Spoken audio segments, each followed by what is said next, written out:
Y así, cuando el pianista acabó, Swann se acercó para darle las gracias tan cordialmente que aquello agradó mucho a la señora de Verduga. «Es un mago, ¿verdad?», dijo a Swann. «¿Qué modo tiene de comprender la sonata el muy bribón? No sabía usted que el piano pudiera llegar a tanto, ¿eh? Es todo, menos piano. Siempre caigo en el lazo y me parece que estoy oyendo una orquesta, pero es más hermoso que la orquesta, más completo». El joven pianista hizo una inclinación y dijo, sonriente y subrayando las palabras como si fueran muy ingeniosas: «Es usted muy indulgente conmigo». Y mientras que la señora de Verduga decía a su marido que diera al joven pianista una naranjada porque se la tenía muy merecida, Swann estaba contando a Odette cómo se enamoró de aquella frase musical, y cuando la señora de Verduga dijo desde lejos: «Parece que le están diciendo a usted cosas bonitas, Odette», esta contestó: «Sí, muy hermosas». Y a Swann le deleitó esta sencillez. Pidió detalles relativos a Bataille, a sus obras, a la época en que vivió y a la significación que él podría dar a la frase, que es lo que más le interesaba. Pero ninguna de aquellas personas que, al parecer, profesaban gran admiración al autor de la sonata. Cuando Swann dijo que la sonata le parecía muy hermosa, la señora Verduga exclamó: «Vaya si es hermosa, pero no debe uno confesar que no ha oído la sonata de Bataille, no hay derecho a no conocerla». A lo que añadió el pintor: «Es una cosa enorme, ¿verdad? No es la cosa de público bonita y tal, no, pero para los artistas es de una emoción grande». Supieron contestar a sus preguntas, sin duda, porque nunca se las habían hecho ellos. Y cuando Swann hizo una o dos observaciones concretas sobre la frase que le gustaba, dijo la señora de Verduga: «Pues mire usted, nunca me había fijado. Bien es verdad que a mí no me gusta meterme en camisa de 11 varas ni extraviarme en la punta de una aguja. Aquí no perdemos el tiempo en pedir peras al olmo, no somos así». Mientras que el doctor Cottard la miraba desenvolverse entre aquel torrente de locuciones con admiración beatífica y estudioso fervor.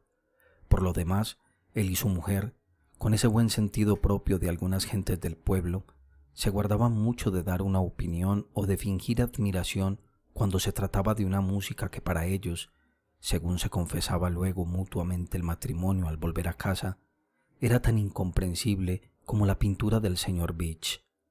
Y es que, como la gracia, lo atractivo, las formas de la naturaleza no llegan al público más que a través de los lugares comunes de un arte lentamente asimilado, lugares comunes que todo artista original empieza por desechar. Los Cottard, imagen en esto del público, no veían ni en la sonata de Bataille, ni en los retratos del pintor, lo que para ellos era armonía en música y belleza en pintura. Cuando el pianista tocaba, les parecía que iba sacando al azar del piano notas que no estaban enlazadas por las formas que ellos tenían costumbre de oír, y que el pintor echaba los colores caprichosamente en el lienzo. Si alguna vez reconocían una forma en un cuadro del pintor, la juzgaban pesada y vulgar, es decir, sin la elegancia consagrada por la escuela de pintura, con cuyos anteojos veían hasta la gente que andaba por la calle, y sin ninguna veracidad, como si Beach no hubiera sabido cómo era un hombre o ignorara que las mujeres no tienen el pelo de color malva. Los fieles se dispersaron y el doctor creyó la ocasión propicia y, mientras la señora de Verduga decía su última frase sobre la sonata de Bataille, lo mismo que un nadador principiante que se tira al agua para aprender, pero escoge un momento en que no le pueda ver mucha gente, exclamó con brusca resolución: «Entonces es lo que se llama un músico de primo cartello». Todo lo que pudo averiguar Swann fue que la aparición reciente de la sonata de Bataille causó gran impresión en una escuela musical muy avanzada, pero era enteramente desconocida del gran público.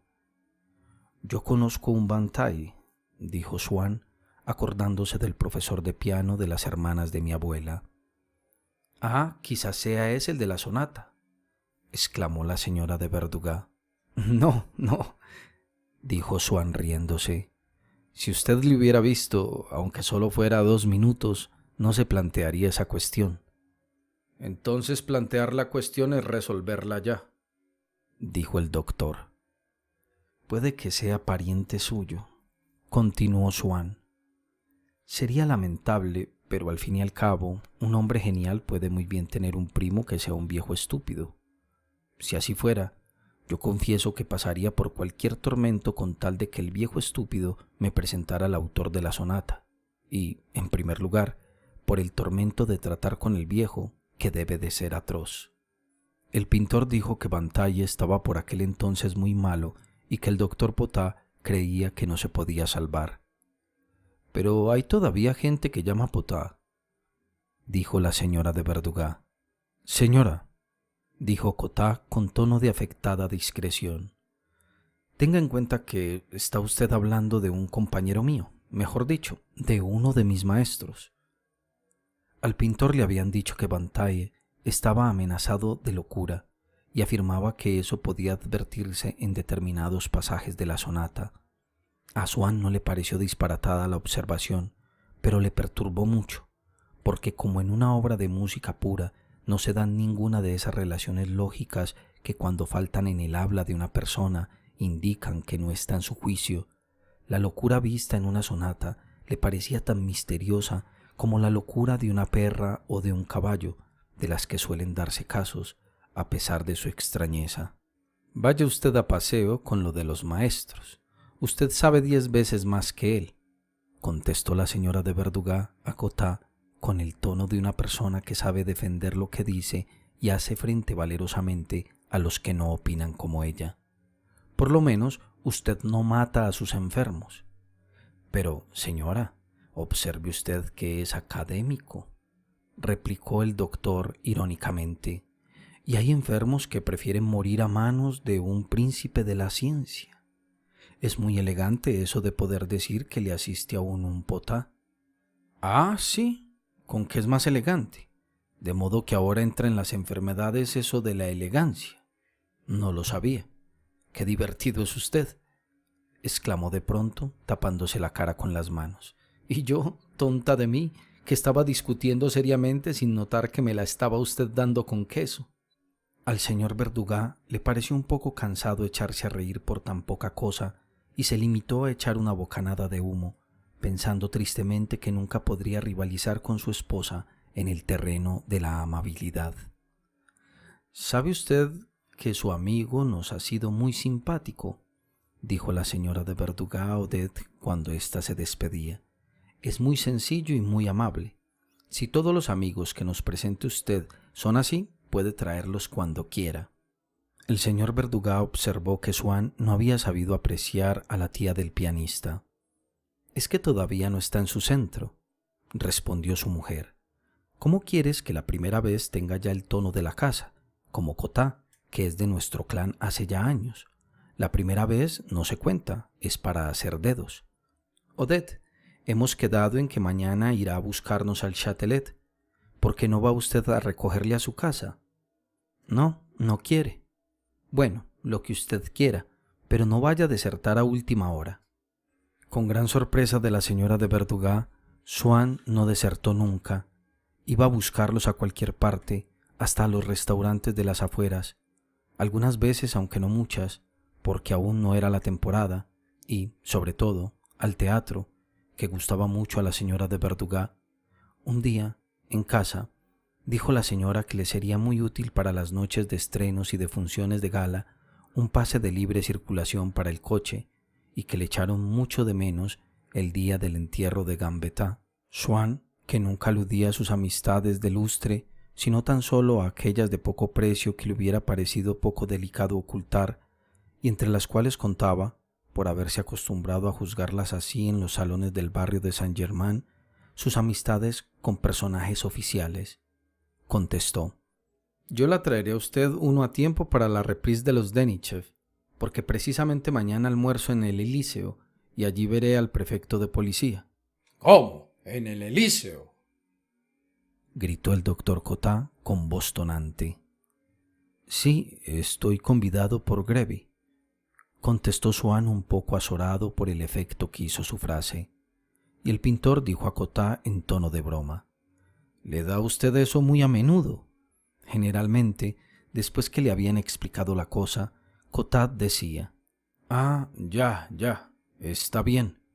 Y no daba más muestras de emoción. Pero aquella vez las últimas palabras de Swann, en vez de calmarle como de costumbre, llevaron al colmo su asombro de que una persona que cenaba a su lado, que no tenía cargo oficial ni brillo social ninguno, se codeara con el presidente de la República. ¿Cómo, Grevy?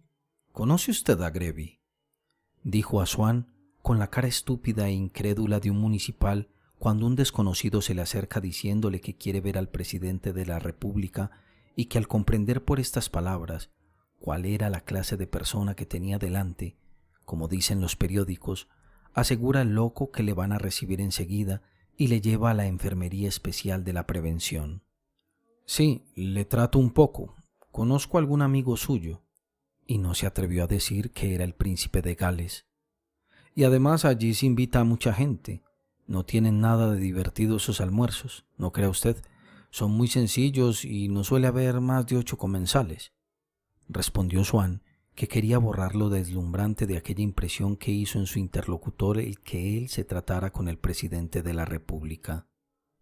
Y enseguida Cottard, tomando a pies juntillas lo que dijo Swann, adoptó la opinión de que ser invitado por Grevy era cosa muy corriente y nada apetecible, y ya no se extrañó de que Swann, ni otra persona cualquiera, fuera al Elíseo, y hasta le compadecía por ir a aquellos almuerzos que, según propia confesión del invitado, eran aburridos. Ya, está bien, dijo con el tono de un aduanero que desconfiaba un momento antes y que, después de las explicaciones de uno, pone el visto y le deja a uno pasar sin abrir los baúles. Ya lo creo que deben de ser aburridos los tales almuerzos. Ya necesita usted ánimo para ir, dijo la señora de Verduga, porque el presidente de la República se le figuraba un pelma especialmente temible que si llegara a emplear los medios de seducción y apremio que tenía a su disposición con los fieles de los Verduga, quizás los hubiera hecho desertar. Dicen que es más sordo que una tapia y que come con los dedos. En efecto, no se debe usted de divertir mucho, dijo el doctor con una sombra de conmiseración en la voz, y acordándose de que los invitados no eran más que 8, preguntó vivamente, más bien movido por el celo del lingüista que por la curiosidad de Mirón. Esos son los almuerzos íntimos, ¿no? Pero el prestigio que a sus ojos tenía el presidente de la República acabó por triunfar de la humanidad de Swann y de la malevolencia de la señora Verduga, y no se pasaba comida sin que Cottard preguntara con mucho interés: ¿vendrá esta noche el señor Swann? Es amigo personal de Grevy, es lo que se llama un gentleman, ¿no? Y hasta le ofreció una tarjeta de entrada a la exposición de odontología. Puede entrar usted y las personas que le acompañen, pero no dejan pasar perros.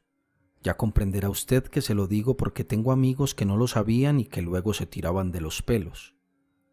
El señor Verduga notó que a su mujer le había sentado muy mal el descubrimiento de aquellas amistades elevadas que tenía Swann y de las que no hablaba nunca.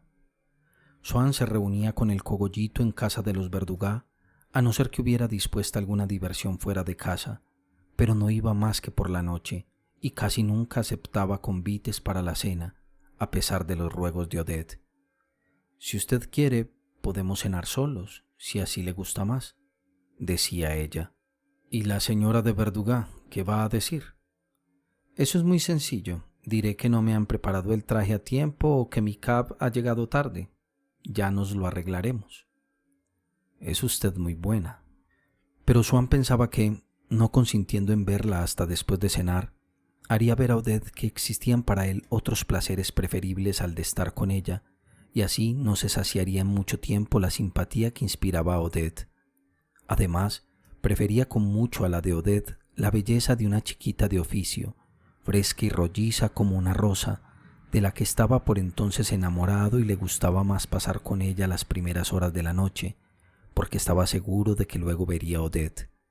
Por lo mismo, no quería nunca que Odette fuera a buscarle para ir a casa de los Verduga. La obrerita le esperaba a Swann cerca de su casa, en una esquina que ya conocía Remy, el cochero. Subía al coche y se estaba en los brazos de Swann hasta que el coche se paraba ante la casa de los Verduga. Al entrar, la señora le enseñaba unas rosas que él mandó aquella mañana, diciéndole que le iba a regañar, y le indicaba un sitio junto a Odette, mientras el pianista tocaba, dedicándosela a ellos dos, la frase de Bataille, que era como el himno nacional de sus amores. La frase empezaba por un sostenido de trémolos en el violín, que duraban unos cuantos compases y ocupaban el primer término, hasta que, de pronto, parecía que se apartaban, y como en un cuadro de Peter de Hoogh, donde la perspectiva se ahonda a lo lejos por el marco de una puerta abierta, allá en el fondo, con color distinto y a través de la aterciopelada suavidad de una luz intermedia, aparecía la frase, bailarina, pastoril, intercalada, episódica, como cosa de otro mundo distinto. Pasaba sembrando por todas partes los dones de su gracia. Los pliegues de su túnica eran sencillos e inmortales, y llevaba en los labios la misma sonrisa de siempre.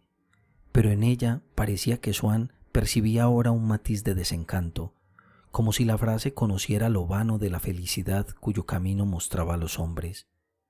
En su gracia ligera había algo ya consumado, algo como la indiferencia que sigue a la pena.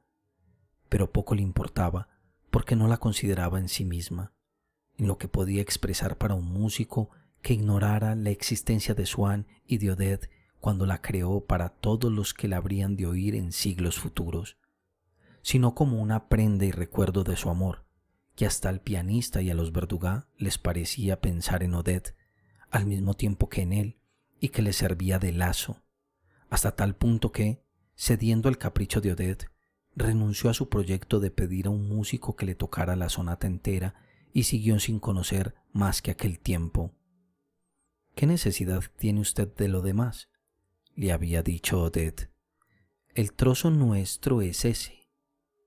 Sufría el pensar que la frase, cuando pasaba tan cerca y tan por lo infinito al mismo tiempo, aunque era para él y para Odette, no los reconocía y lamentaba que tuviera una significación y belleza intrínseca y extraña a ellos, lo mismo que sentimos que el agua de una gema que regalamos o los vocablos de una carta de la mujer amada sean algo más que la esencia de un amor fugaz o de un ser determinado. Sucedía muchas veces que Swann se entretenía demasiado con la obrerita antes de ir a casa de los Verdugo, y cuando llegaba, apenas el pianista tocaba la frase suya, se daba cuenta de que ya pronto llegaría la hora de marcharse.